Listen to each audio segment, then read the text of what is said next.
गणपति बप्पा सिर्फ विघ्नहर्ता ही नहीं बल्कि बुद्धि, विवेक और समृद्धि के देवता भी हैं।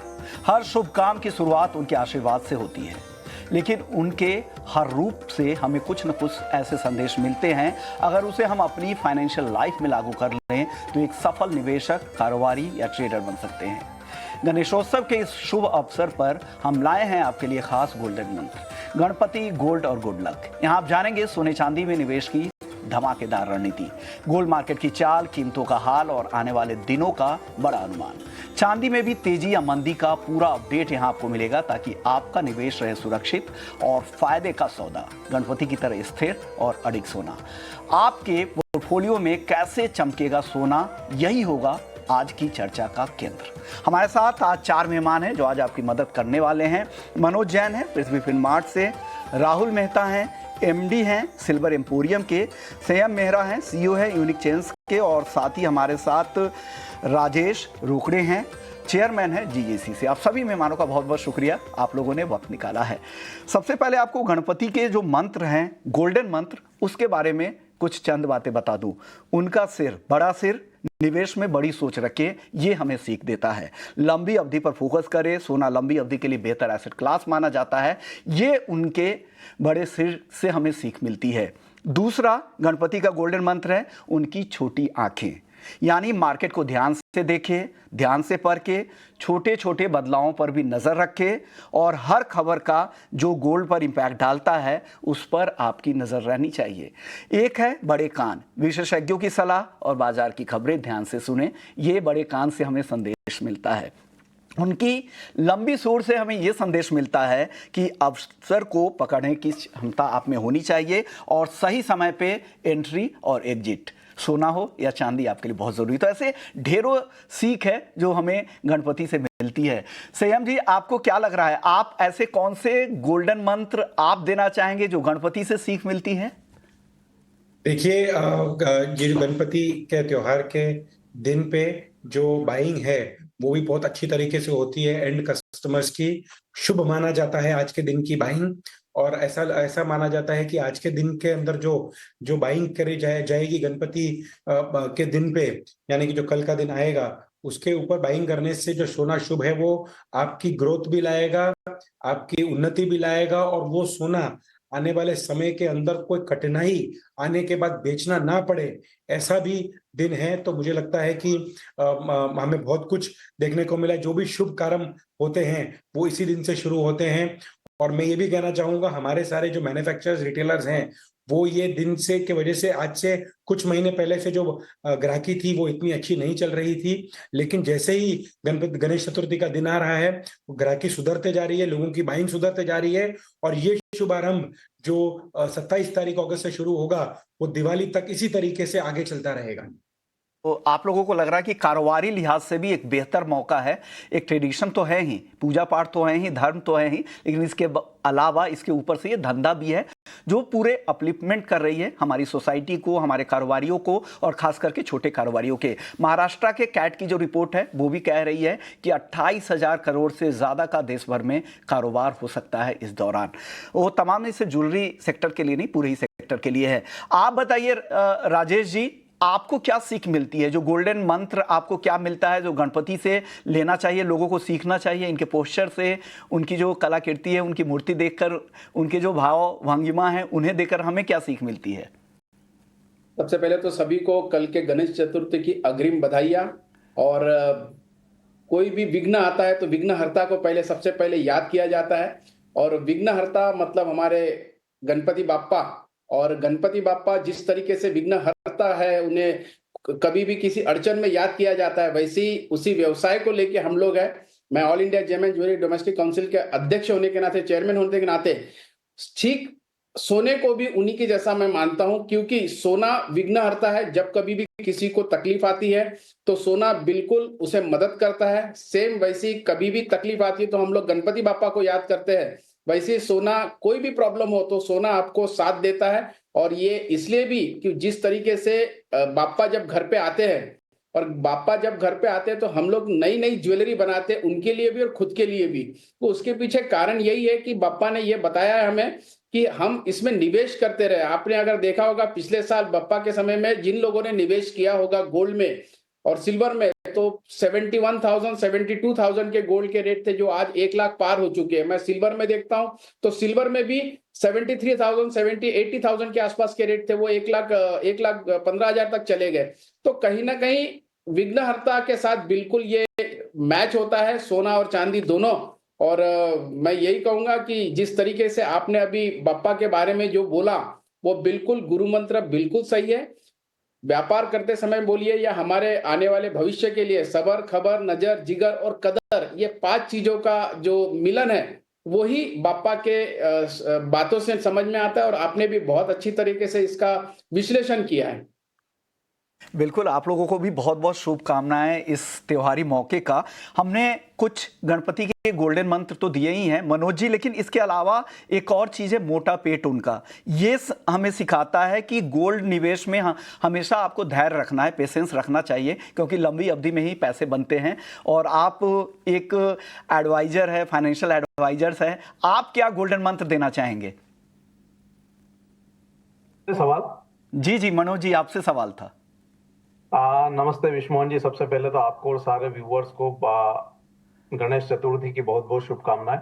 बिल्कुल, यहाँ पे जिस तरह से आपने बात रखी है कि वहाँ पे उनका जो पेट है वो एक यहाँ पे पेशेंस की तरफ भी इशारा करता है कि आपको कोई भी निवेश जब आप करते हैं तो उसके लिए आपको एक लंबा पेशेंस होना चाहिए।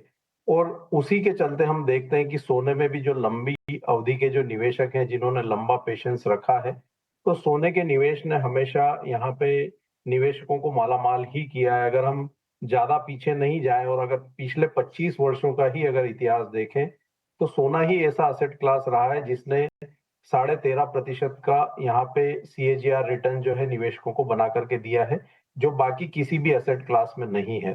तो यहाँ पे गणेश जी से एक और शिक्षा ये भी लेनी चाहिए कि हम हर शुभ कार्य की शुरुआत गणपति के साथ करते हैं कि हमारा कोई भी जो कार्य है वो शुभ हो और लंबी अवधि तक चिरस्थायी रहे। तो इसी तरह जो भी निवेशक हैं जो निवेश की शुरुआत करना चाहते हैं तो अपने पहले निवेश की शुरुआत सोने से करें, ताकि आपका जो निवेश है जहां आप बाकी दूसरी जगह भी कर रहे हैं तो उसके कंपैरिजन में एक तो आपका निवेश जो है वो डाइवर्सिफाइड रहेगा और सोना लंबी अवधि में हमेशा आपके पोर्टफोलियो का ध्यान रखेगा। विश्वमोहन जी, एक और सवाल आपसे ही मैं लेना चाहूंगा। गणपति के एक हाथ में लड्डू होता है, जिससे कहा जाता है कि नियमित रिटर्न और सुरक्षित जो निवेश आप करते हैं गोल्ड में, उसका आप आनंद ले पाते हैं, क्योंकि गोल्ड को काफी सेफ हेवन बाइंग के तौर पे देखा जाता है। और दूसरे हाथ में उनके अंकुश होता है, जिससे कहा जाता है कि आप लालच पर, अपने ग्रीड पर कंट्रोल करें। और इससे आप ऐसे देख सकते हैं कि अगर आप ट्रेडर हैं तो ओवर ट्रेडिंग से बचे। बहुत बार होता है कि आपको लगता है कि नहीं, जब तक हम मुनाफे में नहीं आएंगे तब तक ट्रेड करना है, या कभी आपको नुकसान हो गया है तो बार बार ट्रेड करते और भी ज्यादा नुकसान हो जाते हैं। इससे क्या सीख मिलती है सर मनोज जी, और कैसे इससे बचना चाहिए? देखिए, जहां तक लड्डू का सवाल है तो जो लंबी अवधि के निवेशक हैं अगर वो पेशेंस रखेंगे तो लंबे समय में उनको हमेशा यहाँ पे गणपति जी जो है वो लड्डू खिलाते रहेंगे और आपको पॉजिटिव रिटर्न जो है आपके पोर्टफोलियो में बनता रहेगा। जहां तक अंकुश का सवाल है तो अगर हम हमारे ट्रेड में अगर कोई भी अनियमितता बरतते हैं, ओवर ट्रेडिंग करते हैं या स्टॉप लॉस का पालन नहीं करते हैं, तो वहां पे कहीं ना कहीं इससे ये सीख मिलती है कि उसका आपको बराबर आपका जो भी ट्रेड करते हैं उसमें सावधानी रखने की जरूरत है। तो अगर आप ट्रेडर हैं तो अपने ट्रेड पे अंकुश रखें और अगर निवेशक हैं तो पेशेंस रखें। यही सीख हमको यहाँ पे गणपति जी से लेकर के चलना चाहिए। अंकुश रखना जरूरी है, कंट्रोल खुद पे रखना जरूरी है, ये सीख इससे मिलती है। लेकिन राहुल मेहता जी, अब मैं आपके पास आ रहा हूं। गणपति के 4 हाथ होते हैं पोर्टफोलियो में, ये कह सकते हैं कि एक बैलेंसिंग का काम करते हैं कि आपके पास 4 हाथ है तो गोल्ड में भी एक आप इन्वेस्टमेंट करते हैं, साथ में बाकी एसेट क्लास में भी करें ताकि डाइवर्सिफिकेशन आ जाए। आप चांदी के बड़े प्लेयर हैं, क्या लग रहा है कि चांदी की भी उतनी अहमियत है और इससे क्या सीख लेनी चाहिए? पोर्टफोलियो में चांदी भी कितनी रखनी चाहिए? जैसे चांदी क्लियरली रिफ्लेक्ट करती है मिरर की तरह, वैसे ही अपन गणेश जी को देखते हैं तो काफी कुछ सीखने को मिलता है। जैसे उनके बड़े कान हैं तो अपन उसके हिसाब से अपने को आजू बाजू क्या चल रहा है, कैसे चल रहा है, सुनना चाहिए।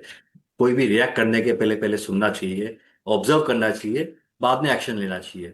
तो ये बहुत बड़ी सीख है अपने इस काल के अंदर जहाँ पे वॉलेटिलिटी काफी ज्यादा होती है मार्केट में, काफी काफी नॉइज है अराउंड कि आज बाय कर लो, सेल कर लो, तो मतलब काफी कुछ न्यूज होती है, मगर उसको कैसे फिल्टर करके, कैसे सोच समझ के एक्शन ले रहे, एक बहुत बड़ी एक सीख है जो अपने गणेश जी के थ्रू हम सीख सकते हैं। बिल्कुल सही आपने कहा, क्योंकि सोशल मीडिया का ज़माना है, इतने ज़्यादा नॉइज़ है, आसानी से इंफॉर्मेशन आपके पास आ जाती है, उसे कट करना और अपने निवेश पर फोकस बना कर रखना और फिर बैलेंस पोर्टफोलियो तैयार करना, ये काफ़ी अहम होता है। राहुल जी, ये चांदी के कारोबार के लिए हिसाब से बताइए, इस फेस्टिवल सीजन किस तरह की आप लोगों की तैयारी है और क्या उम्मीद कर रहे हैं इस बार, किस तरह के कारोबार की उम्मीद आप लोग कर रहे हैं? देखो, फेस्टिव सीजन, सिल्वर एक जो कमोडिटी है वो फेस्टिव सीजन में काफी परचेज किया जाता है। जैसे सिल्वर के आर्टिकल्स हो गए, पूजा के आर्टिकल्स हो गए, जैसे गणेश चतुर्थी की फेस्टिवल है तो काफी लोग गणेश जी की आइडल्स लेते हैं। जैसे वो देखा जाता है कि जो अपन ये मार्बल की हो गई, क्ले की आइडल्स लेते हैं जो अपन विसर्जन करते हैं, और काफी लोगों की माइंडसेट ये होता है कि विसर्जन करने की जगह जो इको फ्रेंडली है सिल्वर के गणेश जी लाके घर पे रख ले, और उसको अपन हर साल अपन पूजा भी कर सकते हैं, दर्शन भी कर सकते हैं। तो काफी लोगों के वो माइंडसेट से चांदी की मूर्तियां खरीद रहे हैं। और सिल्वर की ज्वेलरी भी काफी डिमांड है, तो गणेश गणेश जी के लिए चांदी की ज्वेलरी काफी लोग बना रहे हैं। तो ये आने वाले जो फेस्टिवल्स है, हर एक फेस्टिवल, जैसे आगे नवरात्रि आने वाली है, दिवाली आने वाली है, ये एक बहुत बड़ी अपॉर्चुनिटी होती है सिल्वर इंडस्ट्री के लिए, जहाँ पे लोग चांदी खरीदते हैं पर्सनल यूज के लिए भी, त्योहार के लिए भी, और जैसे रिलीजियस पर्पस के लिए भी चांदी की काफी परचेसिंग होती है ये पीरियड के अंदर। प्राइजेस ज्यादा इफेक्ट नहीं करता, क्योंकि जब हम रिलीजियस की बात करते हैं तो लोग काफी सेंटिमेंटल होते हैं, उसमें ये नहीं देखते कि चांदी के प्राइजेस बहुत बढ़ गए तो चांदी कम खरीदनी है, उनको लेना है तो लेना ही है। तो ये ओके। उस पीरियड का माहौल चल रहा है जहाँ पे लोग मेंटली प्रिपेयर्ड है कि चांदी के उनको बर्तन लेने हैं, पूजा के आर्टिकल्स लेने हैं, आइडल्स भी लेने हैं। तो प्राइसिंग इज नॉट डिफाइनिंग कि वो परचेस करे या नहीं करे। बिल्कुल, क्योंकि चांदी का जो दायरा इतना बड़ा है और खास के पूजा पाठ के दौरान ना, पूजा के सेट के लिए सबसे ज़्यादा चांदी का इस्तेमाल होता है। गिफ्टिंग के लिए तो त्योहारी सीजन में होता ही है, और साथ साथ पूजा पाठ के लिए भी सबसे ज़्यादा लोग चांदी ही खरीदते हैं। संयम, आपसे मेरा सवाल होगा, आप लोगों की क्या तैयारी है फेस्टिवल सीजन को लेकर? लंबा फेस्टिवल सीजन है, जैसा राजेश जी कह रहे थे कि काफ़ी तैयारी चल रही है और बड़े स्केल पे आप लोगों ने उम्मीद कर रखी है, और आप लोगों के यहाँ से मैसेज भी आए हैं 22 कैरेट से आप 18 कैरेट की तरफ भी शिफ्ट कर रहे हैं कारोबार को। तो किस तरह की तैयारी है, लोगों का रिस्पांस क्या है, उम्मीदें क्या लगा रखी है आप लोगों ने?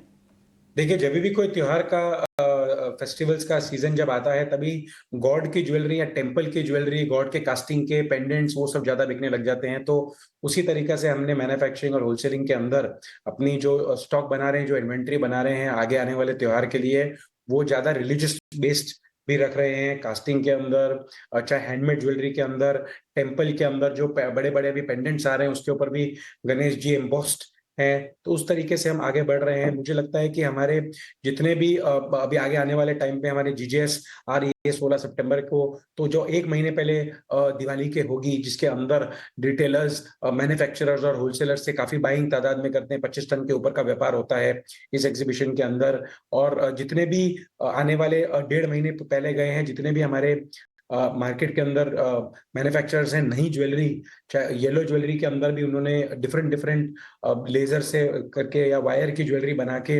लाइट वेट किया है, 20% लाइटर किया है रेट के हिसाब से।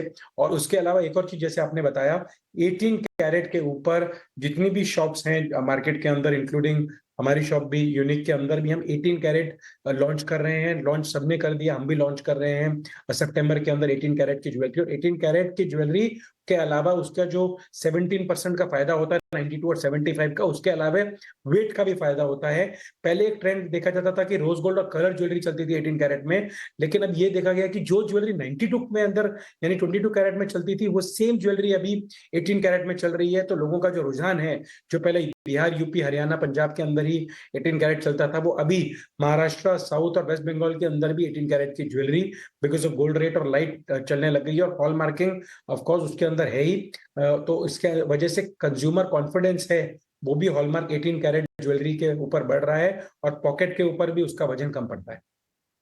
है और इसका दायरा भी बढ़ रहा है। जो अर्बन बेल्ट है जहां पे 22 कैरेट की ही गोल्ड ज्वेलरी पसंद की जाती थी, वहां पर भी अब 18 कैरेट ज्वेलरी लगातार लॉन्च हो रहा है। राजेश जी, आपसे एक छोटा सा सवाल होगा इसको लेकर, क्या कुछ तैयारी है इस बार त्योहारी सीजन में? मैं सिर्फ आपके लिए नहीं पूछ रहा हूं, क्योंकि आप यहाँ पे अपने काउंसिल को, अपने एसोसिएशन को भी रिप्रेजेंट कर रहे हैं, तो क्या रिस्पांस है? B2B में तो लगातार अच्छे रिस्पांस दिख ही रहे हैं, आप लोग तैयारी भी कर रहे हैं फिर से सितंबर में। B2C से क्या उम्मीदें हैं? कंज्यूमर क्या वापस से कन्वर्ट होंगे? कन्वर्जन रेट किस तरह का होगा? बिल्कुल, रक्षाबंधन से वैसे तो सीजन स्टार्ट हो जाता है, राखी चली गई है और अभी सबसे बड़ा उसके बाद का बड़ा मुहूर्त अगर कोई होता है तो वो गणेश चतुर्थी होती है। और गणेश चतुर्थी की हमारे पास बहुत ज्यादा रिटेल में अच्छी खासी बुकिंग है। लोगों ने पहले से ही बुकिंग करके रखी है और वो चाहते हैं कि कल के विशेष दिन पे वो उस ज्वेलरी को खरीदे, लेके जाए, क्योंकि देखिए मॉर्निंग से ही गणेश जी की स्थापना होनी शुरू हो जाती है घरों में, पंडालों में, और दोनों जगह वो बिजी भी होते हैं। तो ऐसे समय में वो ज्वेलरी पहले से सिलेक्शन करके रखते हैं जिससे कि उस दिन वो पहन सके। और खास बात ये भी होती है, जैसे कि राहुल जी ने भी कहा, संयम भाई ने भी कहा, तो इस दिन खरीदारी करने का महत्व बहुत ज्यादा होने के कारण विशेष तौर पे ज्वेलरी तो बिकती ही बिकती है, लेकिन चांदी की भी चीजें बहुत ज्यादा खरीदते हैं कस्टमर। और बहुत सारे लोग ऐसे भी हमारे कस्टमर जो पर्टिकुलर उस दिन को यादगार बनाते हैं, वो सोचते हैं कि हाँ, मैंने पिछले गणपति को चेन खरीदी थी तो आज उसमें चेन का लॉकेट डलवा देते हैं। तो कहीं ना कहीं एक वैल्यू एडिशन अपने एक ज्वेलरी में कर लेते हैं। साथ ही साथ जिस तरीके से अभी गणपति की आइडल्स मूर्तियां जो होती है वो सबसे ज्यादा डिमांडिंग हो गई है, क्योंकि लोग अभी इसे उसी बहाने से एक इन्वेस्ट भी हो जाता है और पूजा करने के लिए उनके लिए एक अच्छा माहौल बन जाता है। और आपने देखा होगा कि गणपति का रात में जैसे पूजा होती है, शाम को आरती होती है, तो रात में सभी के यहाँ गणपति का भोजन भी रखते हैं। तो लोग जब एक दूसरे के घर में जाते हैं, ग्रीट करने के लिए आते हैं जाते हैं, तो वहां पे भी वो ज्वेलरी पहन के जाना पसंद करते हैं। इस वजह से ज्वेलरी इंडस्ट्री पूरी तरह से तैयार है। ज्वेलरी इंडस्ट्री को पता है, इसके पहले की जो हमारे अनुभव है उसमें बहुत अच्छी तरीके से कस्टमर्स ने बाइंग की है। और जिस तरीके से सोना और चांदी दोनों ने रेट बढ़ते गए, इस वजह से जो कॉन्फिडेंस बढ़ा है हमारे ग्राहकों का, इस वजह से लोग राह देख रहे हैं कल के विशेष दिन के। और कल सुबह से ही सभी ज्वेलर्स के यहाँ बहुत अच्छी खासी भीड़ रहने वाली है मुहूर्त के दिन। तो काफ़ी कुछ आप लोग उम्मीदें करके चल रहे हैं। हम भी उम्मीद करते हैं कि पूरे ही फैटर्निटी के लिए बेहतर हो ये त्योहारी सीजन। चलिए, वक्त है ब्रेक का। ब्रेक के बाद जब लौटेंगे तो हमारे सारे एक्सपर्ट से सिर्फ भाव का आउटलुक समझेंगे, क्योंकि भाव रिकॉर्ड स्तरों पर है। यहाँ से और कितनी गुंजाइश है, कितनी तेजी की संभावनाएं हैं, चर्चा करेंगे ब्रेक के बाद। जल्द लौटते हैं।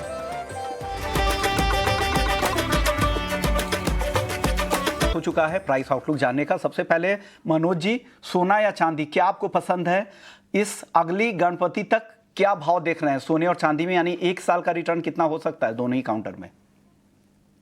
सोना और चांदी दोनों ही पसंद है विश्व मोहन जी। मेरा मानना है कि सोना यहाँ पे अगले गणपति तक $3,800 इंटरनेशनल मार्केट में दिखा सकता है। उस लिहाज से अगर भारतीय बाजारों में हम देखें तो 1,15,000 तक के स्तर सोने में देखने को मिल सकते हैं। वहीं अगर चांदी की अगर मैं बात करूं तो यहाँ पे काफी पॉसिबिलिटी है कि जो प्रीवियस हाईज है $50 के आसपास के, अगले गणपति तक मार्केट वो रेट्स को फिर एक बार टेस्ट कर सकता है। तो उस लिहाज से भारतीय बाजारों में 1,35,000 से 40,000 तक के स्तर भी जो है देखने को मिल सकते हैं। तो रिटर्न के लिहाज से चांदी ज्यादा रिटर्न देती हुई नजर आएगी अगले एक साल में, लेकिन गोल्ड भी यहाँ पे जो है बेहतर रिटर्न निवेशकों को बना करके देने की संभावना अगले एक वर्ष में प्रतीत होती है। चांदी ज्यादा रिटर्न देगी, चांदी आउट परफॉर्म करेगी, लेकिन 1,15,000 तक जाने की संभावना गोल्ड की भी है अगले एक साल में। तो यहां से मोटा मोटी देखें तो 13-14% का रिटर्न तो यहां भी बनता ही है, जो गोल्ड जैसे एसेट क्लास के लिए काफी डिसेंट माना जाता है। संयम, आप बताइए, आपकी राय क्या है सोने और चांदी में, बिल्कुल प्राइस पॉइंट ऑफ व्यू से?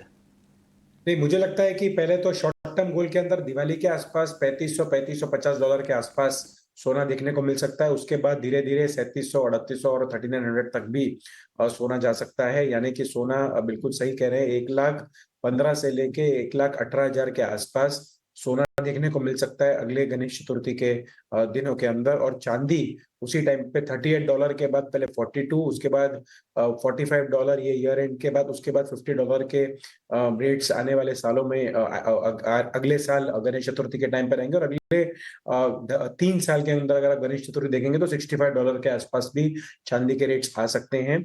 और चांदी मुझे लगता है यहाँ से 1.5 लाख और आने वाले 3 साल के अंदर 2.5 लाख के भी रेट्स टेस्ट कर सकती है। चांदी के अंदर फिलहाल जो तेजी सोने के अंदर आई थी, चांदी के अंदर उस स्पीड से नहीं आई। तो मुझे अभी चांदी के अंदर बुलिश हूं। और आने वाले टाइम के अंदर जब यूएस और भी रेट्स, फेड के रेट्स के अंदर जो चेंजेस लाएंगे, जिस तरीके से उनका रवैया लग रहा है, तो मुझे लगता है कि ये जो रेट्स तेजी के हैं ये बरकरार रहेंगे। 10 to 12% की तेजी एक रियलिटी है गोल्ड के अंदर, और चांदी के अंदर 15-17% की तेजी आ सकती है।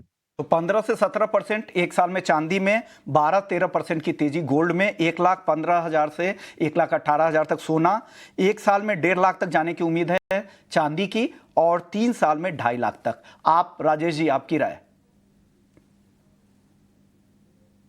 राजेश जी, आपसे मैं पूछ रहा था। बिल्कुल, मैं आपकी बातों से बिल्कुल सहमत हूँ। संयम भाई और मनोज भाई ने जो कहा है बिल्कुल उससे थोड़ा सा आगे मुझे लगता है, क्योंकि सोना अभी भी लगता है 1,25,000 अगले गणेश जी से पहले, मतलब गणेश चतुर्थी होगी उससे पहले जा सकता है, ऐसा मुझे लगता है। और चांदी में तो और ज्यादा मुझे उछाल दिख रही है। चांदी 1.5 लाख से ऊपर जाने की संभावना है, क्योंकि चांदी का अभी भी जो रिकॉर्ड है $50 का वो उन्होंने तोड़ा नहीं है। सिल्वर और गोल्ड में $38 से भी ज्यादा मुझे संभावना लगती है। $4,000 भी अगर क्रॉस करता है तो कोई बड़ी बात नहीं, क्योंकि अगर मैं इन्फ्लेशन के अगेंस्ट में देखता हूं तो गोल्ड ने अच्छा खासा रिटर्न दिया है। और जिस तरीके के अभी ओवरऑल सिनेरियो, जियोपॉलिटिकल सिनेरियो बन रही है, तो उससे 100% लग रहा है कि गोल्ड अभी और बुलिश होगा, और भी जियोपॉलिटिकल इश्यूज आने की संभावना है। और जैसे कि संयम जी ने फेड के रेट के बारे में कहा, तो उसका तो 85% चांसेस है कि 25% 0.25 बेसिस पॉइंट कम होने की पूरी चांसेस। तो ये कहीं ना कहीं पुष्टि करने वाला है। ओके, तो यानी अब तीनों एक्सपर्ट काफी सुपर बुलिश यहां पर साउंड कर रहे हैं, और डबल डिजिट रिटर्न तो कम से कम दोनों ही काउंटर में मिलने वाला है। आखिरी सवाल राहुल मेहता जी, चांदी का प्राइस आउटलुक क्या है, डिमांड आउटलुक क्या है? जी, चांदी में अभी फिलहाल तो कोई बड़ी गिरावट का आसार नहीं दिख रहा है। नीचे में चांदी में 2-3% का करेक्शन आता है तो चांदी में काफी अच्छा सपोर्ट लेके चांदी वापस बाउंस बैक देती है। ओवरऑल अपन देखने जाए, जैसे ईवी हो गई और काफी इंडस्ट्रीज के अंदर चांदी का जो है यूज डे बाय डे बहुत बढ़ रहा है, बहुत से बढ़ रहा है। उसके मुकाबले प्रोडक्शन चांदी का उतना नहीं बढ़ रहा है। तो काफी कुछ अलग अलग फैक्टर्स है जो चांदी के प्राइसेस को भी सपोर्ट कर रहे हैं। और जैसे अभी बीच में टैरिफ वॉर चल रहा है, जैसे जैसे ये टैरिफ वॉर खत्म होने जाएगा तब इंडस्ट्रियल प्रोडक्शन बढ़ेगा। इंडस्ट्रियल प्रोडक्शन बढ़ते ही सबसे बड़ा सपोर्ट मिलेगा सिल्वर की इंडस्ट्री को, सिल्वर के प्राइसेस को। तो ओवरऑल मुझे जो ट्रेंड लग रहा है, ट्रेंड काफी पॉजिटिव है। और आने वाले सालों के अंदर भी चांदी में काफी अप्रिशिएशन होगी। जैसे लास्ट टाइम मैंने बताया था दिवाली के टाइम पे, और मल्टीपल मल्टीपल इंटरव्यूज में बताया था कि भाई चांदी इस साल हमें 1,25,000 के आसपास दिवाली लग रही है। तो चांदी ऑलमोस्ट 1,25,000 के आसपास पहुंच गई है। आज फिजिकल मार्केट के अंदर 1,20,000 के आसपास चांदी चल रही है। तो ये लेवल्स काफी नजदीक है। तो ट्रेंड काफी पॉजिटिव है, और रेगुलर इन्वेस्टमेंट करना एक अच्छा तरीका होगा चांदी की तेजी को कैप्चर करने के लिए। चांदी की तेजी को कैप्चर करना है तो धीरे धीरे हर गिरावट पे खरीदे। चारों एक्सपर्ट यहाँ पर बुलिश साउंड हो रहे हैं। अब चारों मेहमानों का बहुत बहुत शुक्रिया, और आप सभी को, आपके पूरे परिवार को, आपके पूरे सर्कल को बहुत बहुत शुभकामनाएं सर। चलिए इसी खास नोट पर इस खास पेशकश को समेटते हैं। बाकी खबरों के लिए आप बने रहिए हमारे साथ।